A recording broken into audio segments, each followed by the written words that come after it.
Hello everyone and welcome to Dutch Greybeard. This reading experience has been quite some time in the making, but finally I got around to putting my thoughts about the Fionavar Tapestry on paper. This trilogy is the first published achievement of Guy Gavriel Kay as a writer. 10 years earlier, he had worked together with Christopher Tolkien on the editing of The Silmarillion. The Fionavar Tapestry trilogy by Guy Gavriel Kay was published between 1984 and 1986. I started reading the first volume, The Summer Tree, on June 29. I spent 10 days with its 400 pages. After a break, I read The Wandering Fire, which has 352 pages within 7 days, starting on July 28 and finishing it on August 2nd.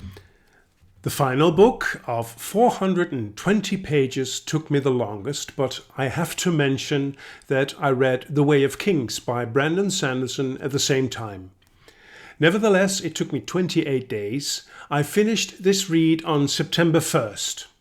This is my third video about this trilogy. The first video is a separate reading experience on The Summer Tree, so I will only briefly go into this first book here. In the second video, I gushed about 5 extraordinary pages in The Darkest Road, perhaps the most beautiful prose I have ever read. I will discuss each book separately and then give you my final thoughts on the trilogy as a whole. This video will be free of spoilers. The Summer Tree. After having read Tegana at the end of 2023, I had been wanting to read more by Guy Gavriel Kay. Tegana became my book of the year, and I wanted to read all of this author in its order of publication. That way I can follow the writer's development through the years. The story of the Fionavar Tapestry starts off with 5 fellow students from the University of Toronto who are invited by Lauren Silvercloak to come with him to his world of Fionavar. They are to be the honoured guests at the celebration of the 50th year of the reign of the High King Aelel of Brenin, one guest for each decade of his reign. Lauren is mage to the High King. Once in Fionavar, they start on an incredible adventure which has bearing on all the worlds. All the students, Kevin Lane, Paul Schaefer, Dave Martinuke, Kimberly Ford and Jennifer Lowell, are destined to play a special part in this adventure. They gradually integrate into the world of Fionavar, where Rakoth Maugrim, the Dark One, is to be thwarted in all his evil plans. There are many plot lines, characters, and intricate and detailed world building. More than once the detailing was a bit too much for me. GGK is almost religiously showing and not telling, which means that more than once I found myself swimming in too deep and murky waters, which is not something I particularly enjoy while reading a book. On the other side of that spectrum, the author makes an effort to put the reader at ease. He frequently repeats a certain sequence from a different POV and in small time jumps, so that when told twice from different viewpoints, it becomes all the more memorable. But this is done mainly in the second and third book of the series. As I mentioned in my first video on this book, the philosophy of the Fionavar world strongly reminded me of that in The Wheel of Time. The tapestry from the trilogy title is the great tapestry that is woven by the weaver on the loom. The threads that are being woven on this loom are the lives of all people. I would go so far as to say that Robert Jordan may very well have been deeply inspired by this work of GGK in creating his own epic Wheel of Time books. The prose of GGK is exquisite. There is good reason why he is called a writer's author. Being a writer myself, I cannot turn off my technical radar while reading a book. and Kay's prose is without a doubt one of the most beautiful I've ever come across. Almost every sentence is a well-rounded and finished whole, and a small piece of art many times. In the margins of the summitry, I wrote down several exclamations like beautiful, wow, or amazing. One small example is how people in Fionavar do not say nicely done when they want to pay someone a compliment. Instead, they say brightly woven. Or when someone goes off on a mission, people say, I wish you bright weaving. Or when they want to express their gratitude, they say, we are grateful beyond measure for what you have woven. It all fits perfectly within the philosophy of this world, with the weaver working away on his loom. Even though I find that GGK could have made me a little more comfortable at times, he presents me with a gorgeous and well-balanced story. This is fantasy that speaks to my heart. The story is intriguing, the dialogues are stately, and there is a lot at stake, and seemingly random people become heroes or pivotal to the story. Guy Gavriel Kay simply is one of the most gifted writers in this genre. I gave the summitry 89 points out of 100. The Wandering Fire. Because of the spoiler-free character of this video, I will not go into the story too much here. On a mission, Kim, one of the students, summons a legendary warrior from his eternal slumber. He is Arthur Pendragon. And when they return, Arthur, for the first time, lays eyes on Jennifer, one of the other students. This scene, seen through the eyes of Kim, is heartbreakingly beautiful.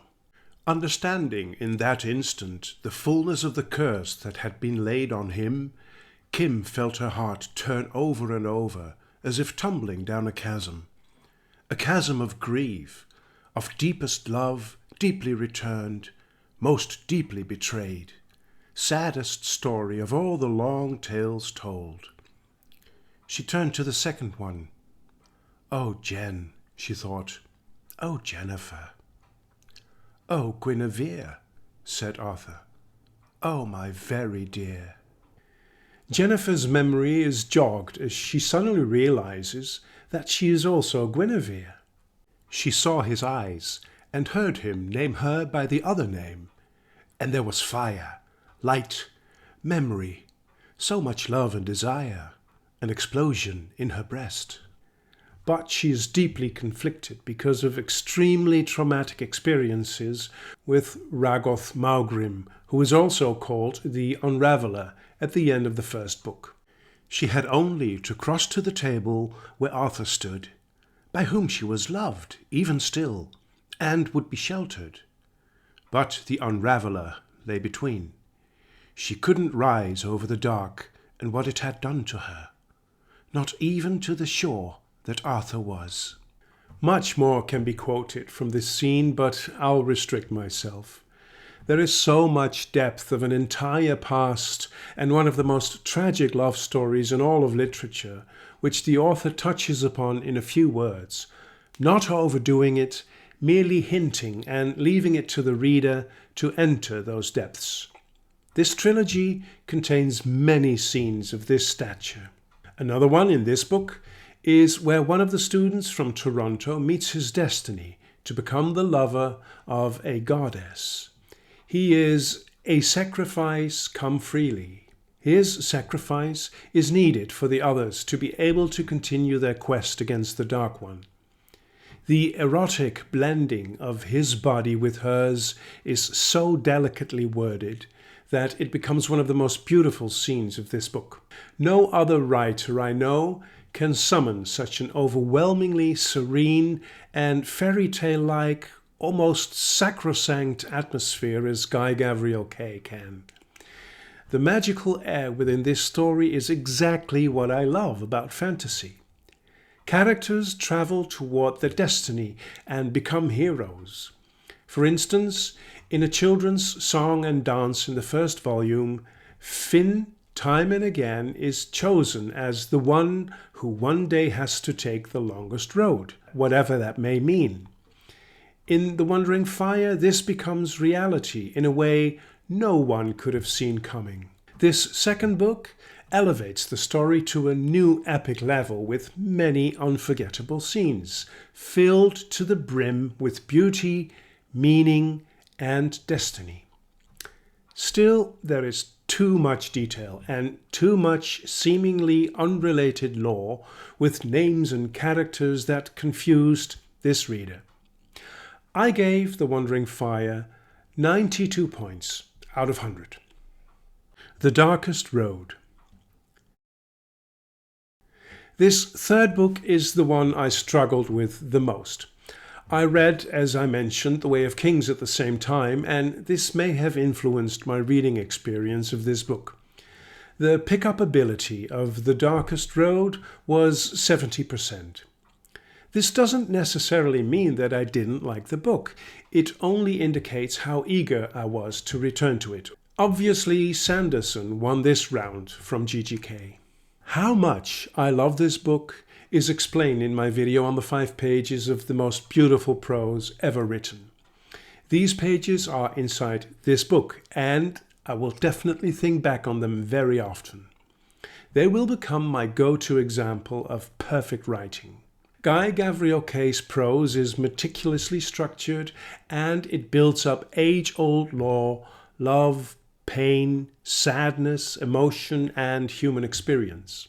His characters all have a strong sense of destiny. This is fantasy to the core, the way I love it. Still, the aforementioned downsides persist in this third book of the Fionavar Tapestry. The lore is perfectly worked out and is solid, almost Tolkien-like. However, it seems to be too big to fit into this story. Perhaps it would have been better if Kay had made a Silmarillion kind of book to capture all of the extensive world building. Then it would not have gotten in the way of the story in these 3 books. In a separate Fionavar history, the author could have taken the space to work out the many details in order for them to truly come alive. These 2 phases, lost in details and superb prose and scene building, made this a challenging read. Just one small example of the beauty of GGK's words. Every living creature on this side of the mountains has received a gift of life this morning. We must use that gift until the hour comes that knows our name. When one of the characters tries to reclaim his kingship before a jury, he appeals to the crowd, asking them if they will have him again as their king. The crowd answers in silence. Then, after all the appeals, the leader of the jury says they will withdraw. "We give thanks for the counsel of your silence. It was heard, and shall be given voice." This is such a creative use of language. When a father and a son are reunited after many years, it said, "One moment the tableau held. Then the son stumbled forward with unwonted awkwardness, and he and his father met in an embrace so fierce it seemed as if they meant to squeeze away all the dark years that had lain between." Wow. When all is well that has ended well, Arthur and Guinevere look at each other. There might have been 1,000 words spoken in the silence of their eyes under that moon. In between all this overwhelmingly beautiful prose, the story of the quest against the Dark One almost became secondary to me. The culmination of the story is without a doubt resourceful and creative. In a convincing way, the tapestry and the weaver at the loom play a pivotal role here. Still, it left me a little bit disappointed. The way good triumphs in the end is unexpected, but the fact that good triumphs is nothing new. Because all the loose threads are connected in this book, I rated it slightly higher than Book 1, The Summer Tree. But with 90 points out of 100, it is a little bit lower than The Wandering Fire. And truly, A third book in a trilogy ought to be the best of the bunch. All in all, Guy Gavriel Kay is slowly but surely growing into one of my favorite writers in the fantasy genre. With the Fionavar Tapestry, he has presented us with his masterpiece. Being a true master, after this, he doesn't have to prove anything anymore and can freely explore his skills and imagination, which he did with Tigana, the first book he published after this trilogy. That book shows a much better balanced author. I cannot wait to get to his other books, starting with A Song for Arbonne. Thank you very much for watching this video. Until we meet again at Dutch Greybeard.